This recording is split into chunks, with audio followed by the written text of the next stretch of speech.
But I think one of the reasons why these people have this deep-seated anger and resentment is there's a bunch of people out there that have these lives that are deeply unsatisfying, because I think there are so many people that are working all day long doing something that is deeply unsatisfying and almost painful. Yeah, it's soul killing. Soul killing. Yeah. They're stuck in traffic all day, and then they're stuck in a cubicle after that. They relish the time to take a shit in the bathroom and look at their phone. I mean, they literally do that. That's a highlight of someone's day. They get in traffic on the way home. They get home after that, they're watching television, and they're...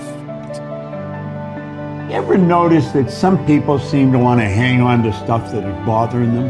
They're forever talking about it. They don't want to let it go. They've had a failure at something and it's grown. I can't get over it. They just can't get over it. Or somebody said something nasty to them. They don't want to let it go. Do you know what we should do? We should ask ourselves, everything that happens, is this serving you? Is this serving you? And if it's not serving you, get rid of it. You don't want anything in your life that's not serving you, that's not causing you to grow, that's not adding to the quality of your life. I don't care what it is. You will find some people, they just hold on to bad stuff. They hold on to problems. They don't want to seem to let it go. And that adds more problems. Whatever you focus on grows. The only thing that can grow is the thing you give energy to. Why would you hold on to anything that's not serving you? How bad does it have to get? I mean, to what denominator, to what lowest level do you have to reach before people really make up their mind to change? My message is, why wait? I mean, when you're feeling so altered emotionally, you feel so bad, that's the moment you could actually see yourself for the first time, because you're not answering your cell phone, you're not responding to all your texts, you're not watching TV, you're not going out to dinners, you're not calling people back. Something's altered in you, and you're starting to become self-aware, right? I dare you to analyze yourself first, your company first, your character, your behavior, your work ethics. I dare you to analyze it and see if there's any change you can make. See, you cannot manage time, but you can manage activity. You can manage your activities. Make certain that what you're doing really makes a difference. Make certain that you're spending your time on activities that are productive, that are taking you in the direction of your goal. If you think about the person that you want to become, what's that person do every day that you don't do right now? And when you start to do the thing that the person you want to become is doing, you leverage something called behavioral activation therapy. And that is a whole body of research that says when you act like the person you want to become, it's the most powerful way to change a habit. It's even better therapy than talk therapy, because the action proves to your brain that you're becoming that person. You're seeing the change through the action, and so then the brain catches up and starts to relate to you like a person that's confident, or a person who adores their appearance, or a person that celebrates themselves exactly as they are. Before you start the day, ask yourself, how do I want to think today? How do I want to feel? How do I want to behave? I mean, what would greatness look like? What would love look like today?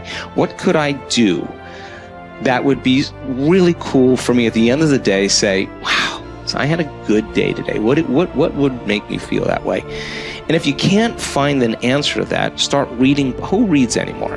Read a book. I read so many books a week. I know, I'm that way too. So read something about, you want to be wealthy? Read a book about someone who became wealthy, and get real and realize they may have failed 50 times before they actually pulled it off. Or what were their characteristics? What were their traits? What made them? It wasn't about their wealth, it was about who they became. That's the key, right? So fill your brain with a little knowledge, and then just start asking yourself, what's the greatest expression of myself that I can be today?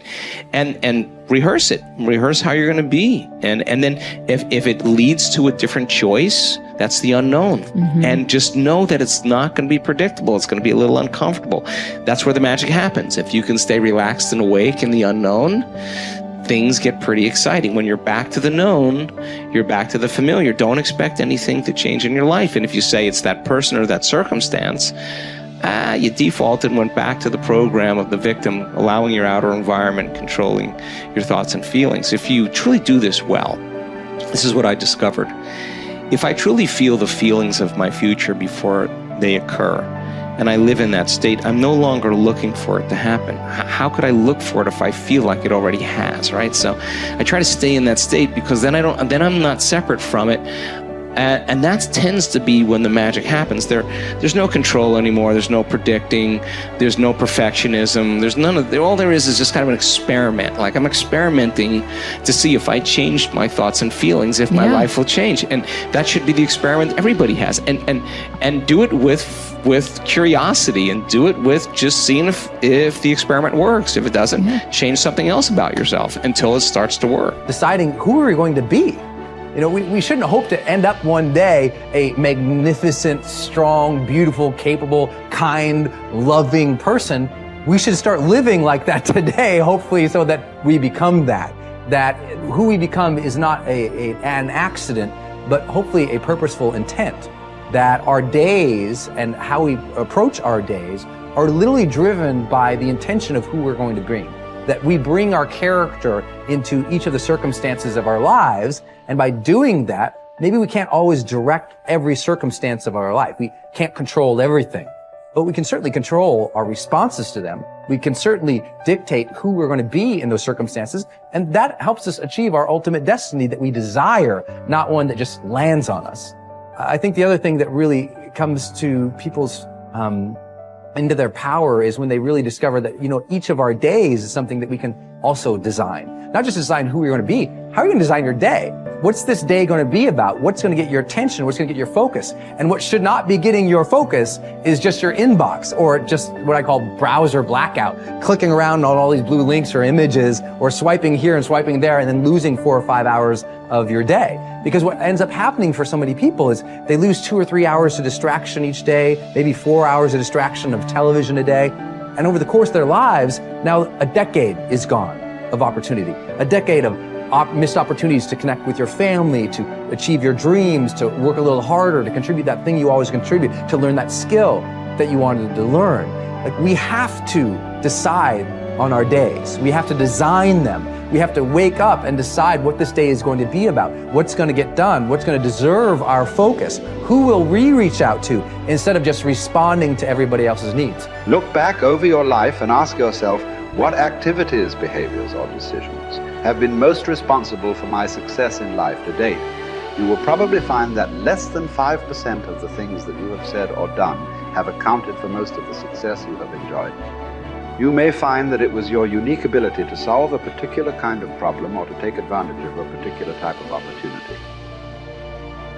You may find that your special talent was an interpersonal skill that enabled you to influence and persuade other people at a particular time and place.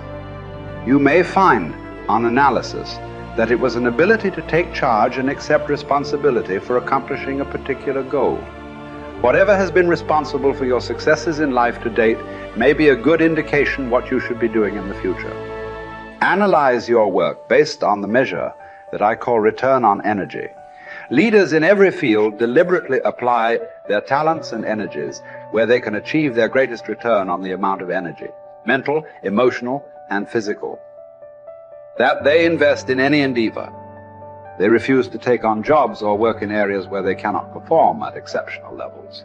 They treat themselves as valuable resources, and they spend their energies very carefully. One of the questions that you might continually ask yourself is this the best possible use of my time and energy?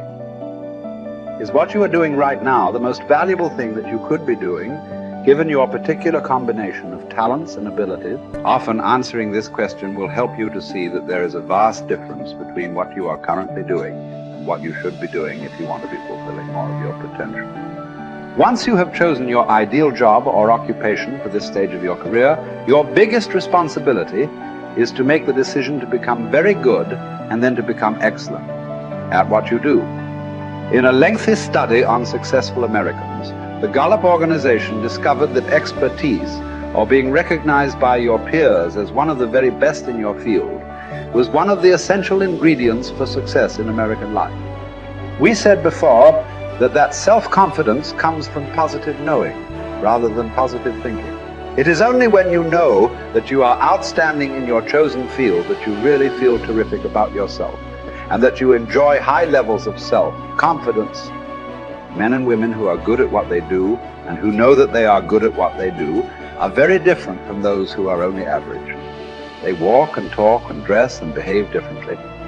They have an attitude of assurance and certainty about themselves that causes them to stand out in any group. They have a deep down sense of self-worth and self-confidence that is evident to everyone around them. The quality of a person's life is in direct proportion to their commitment to excellence, no matter what their chosen field.